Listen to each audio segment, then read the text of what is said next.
Hello everyone. Today we are going to prepare a magnificent appetizer called meatloaf. Perfect for any festive table, especially for New Year's celebrations. Enjoy these treats on your table. This appetizer is prepared in advance, which is very convenient and great because you can spend some time on it before the holidays. So prepare it, write it down in your notebooks, and you will be satisfied. For baking, I will need a mold like this bread one. It is 26 centimeters long and 10 centimeters wide. If yours is larger, up to 30 centimeters long, that's not a problem. Just shape it accordingly. You might need a little more product, give or take. So, let's start with the chicken fillet. I have 2 chicken fillets like this. Cut them into pieces, but not too thin because they will need to be pounded. So I cut each fillet into about 3 parts. Cover with a bag, and I pound it on one side, but not too hard. Season meat with salt, pepper, both sides.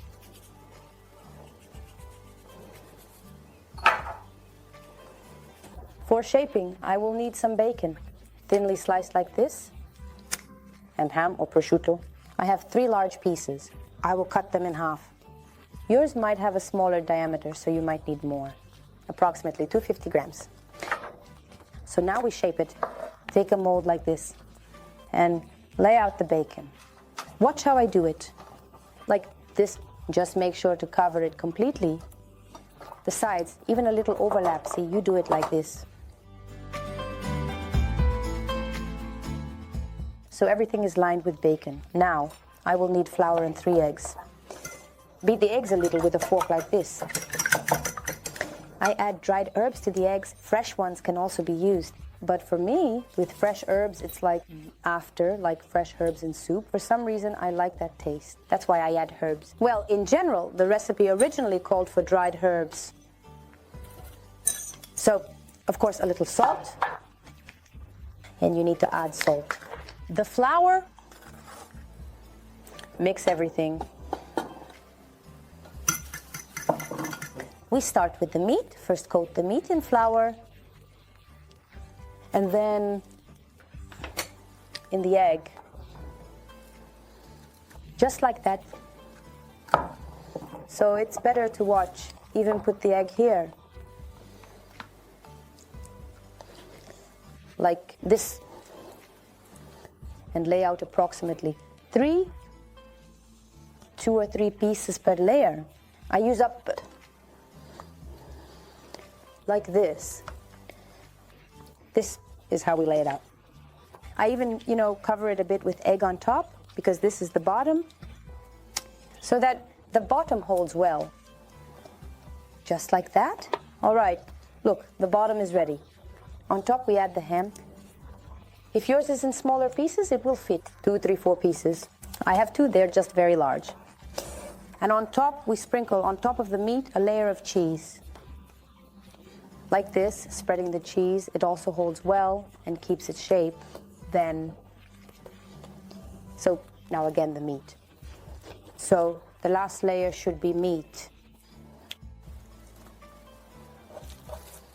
On top, another layer of bacon.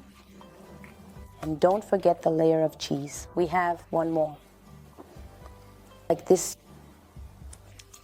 And the last layer should be meat.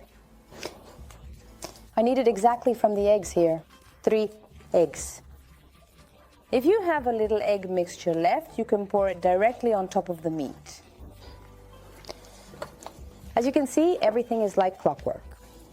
You could even say there wasn't even a spoonful left. So that's it.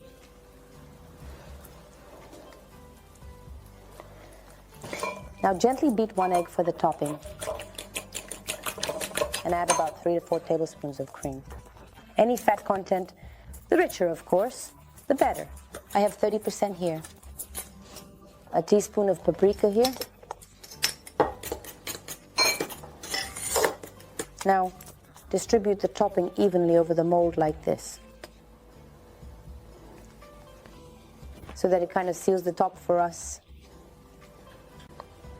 So look. If needed, you can move everything like this. So look, with the leftover bacon, look, in one direction now from the other side. Now, from this side, we kind of seal it all. And your oven should already be preheated. It cooks for approximately 30-35 minutes.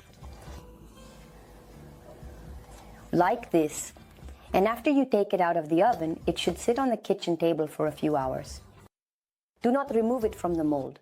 We will put it in the fridge under a press and then send it to the oven at 180 degrees, I repeat, for 30-35 minutes. Be sure to cover everything on top with foil. After the meatloaf is cooked, it should cool on the table for a couple of hours. And then I put it in the fridge for a couple of hours. It's better if it stays overnight. So we took it out of the fridge. Lift the foil. Look at how it looks inside. Very nice and appetizing. Now I take a large knife and carefully I press it against the sides of the mold like this. And I run the knife along like this.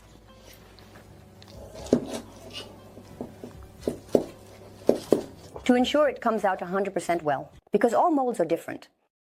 I lift it a little like this, you see? And then I know for sure that it will come out well. That's it. Now I cover it with a plate and flip it over.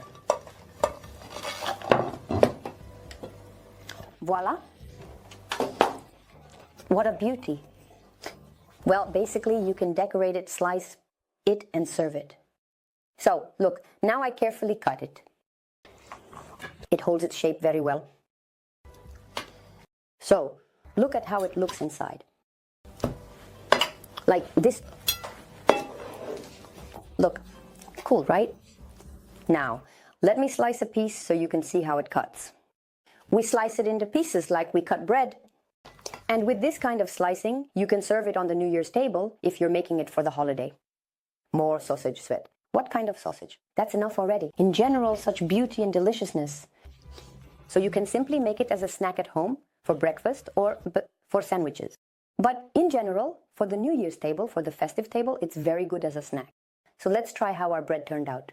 Well, bread, that's just a way of saying it. Of course, it's meat bread. So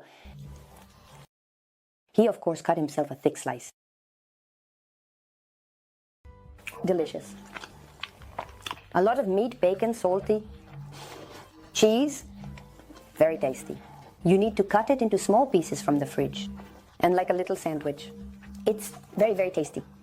Salty bacon, such a snack is just amazing. By the way, you can try adding pickled cucumbers, or olives too. Try it. I think with a cucumber it will be just right. Well, that's one option. You can experiment endlessly here. You can add something red, like pepper, just slice it thinly. Try, experiment to have different colors. It holds its shape well. The filling holds its shape. It's juicy, keeps for several days in the fridge. That's all. Definitely give it a try. I look forward to your comments and feedback. Like, share this video. Subscribe to my channel. Bye.